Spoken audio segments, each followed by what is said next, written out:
I'm Nick Dark and I'm the creator of INNATE. This is a short video to just give an introduction of actually what is meditation. Meditation is innate. It is a natural biological process designed to help you remember who you are.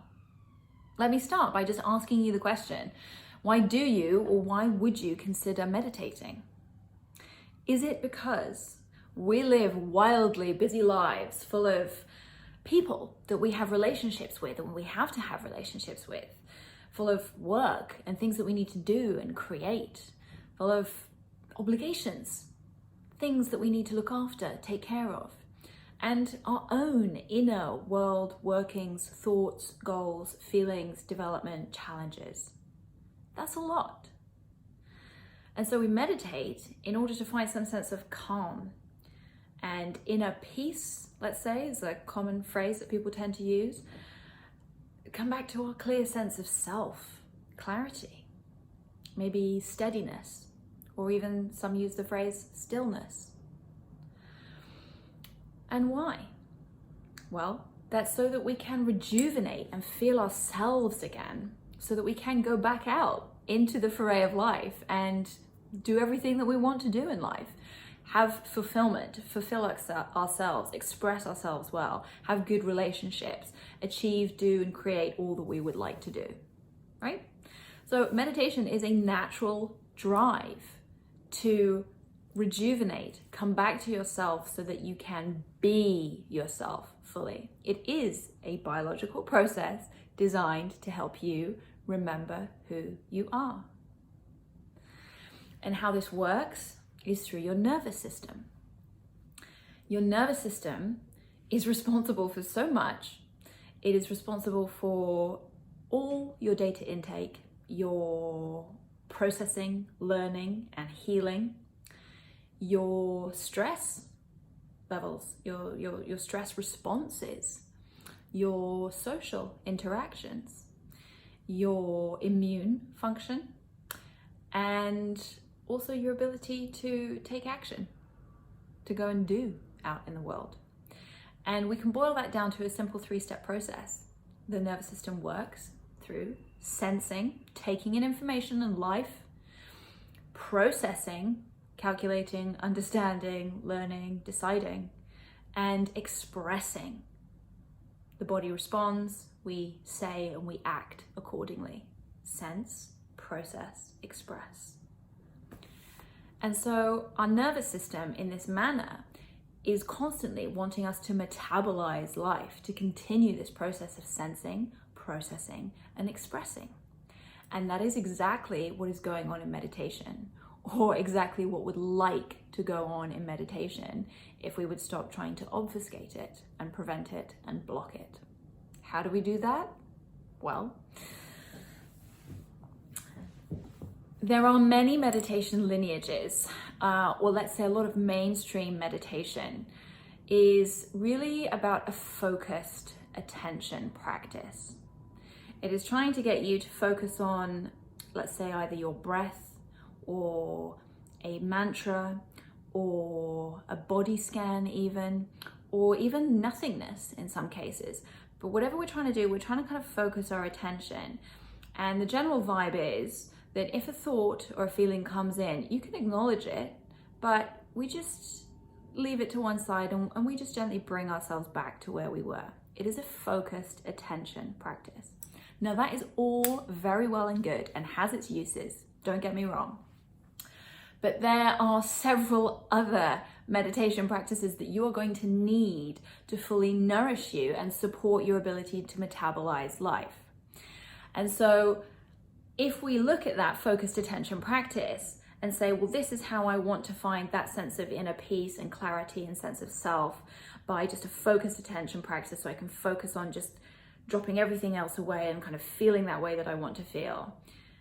That's going kind of against the grain quite heavily of life. You've got all of this activity and knowledge and information and life experience, which is kind of whirring around in here.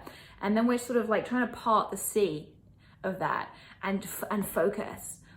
That's a skill, but I'm going to say that's a skill that was mainly suited for and evolved from thousands of years of meditation practice of monks, essentially, of people who left the idea of work or family or the busyness that you now find yourself in.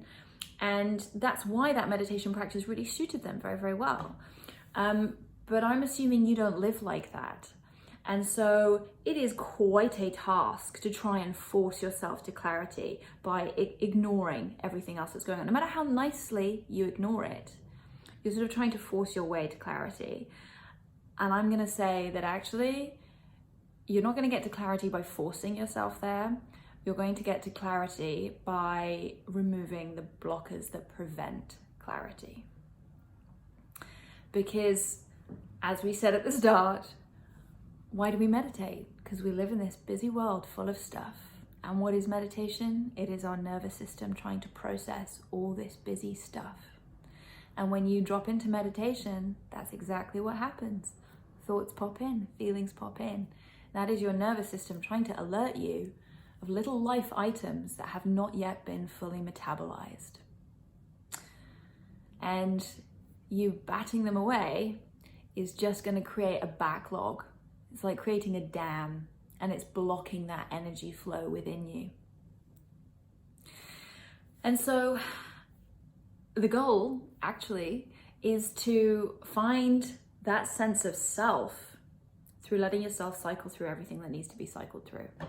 For a lot of you, that's going to sound like, holy shit, that's going to be busy, and I don't know that I want to look at all my thoughts and feelings. Well, then you just have to acknowledge that you're making a decision not to fully metabolize and learn through all of your life experience. Because in order to create mastery and skill, in order to have a fully expanded consciousness, the only way to do that is by learning, is by welcoming all of that content and taking everything that's got to offer. We cannot have expanded consciousness if our consciousness is conditional. I only want to be aware of these things, please. I want to ignore the rest.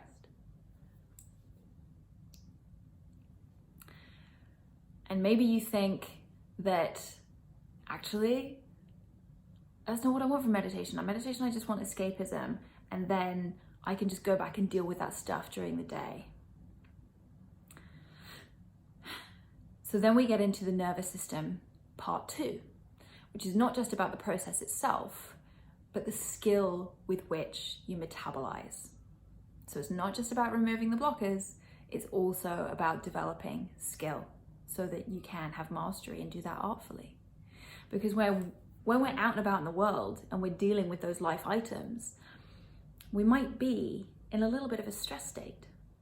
We might be busy, and our consciousness might not be sufficiently open and expanded to fully receive the information, sense it, to fully process it, and therefore express accordingly, artfully, skillfully in the moment. Because how much have we developed that skill? That's exactly what meditation time is for.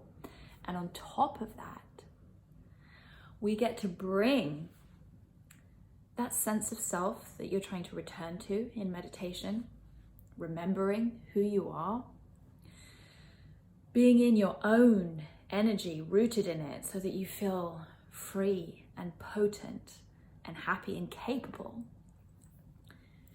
You get to learn the skill of bringing that energy to your day-to-day life, so that all those things that you deal with, you can deal with from that place of stillness, of calm, of clarity, of sense of self.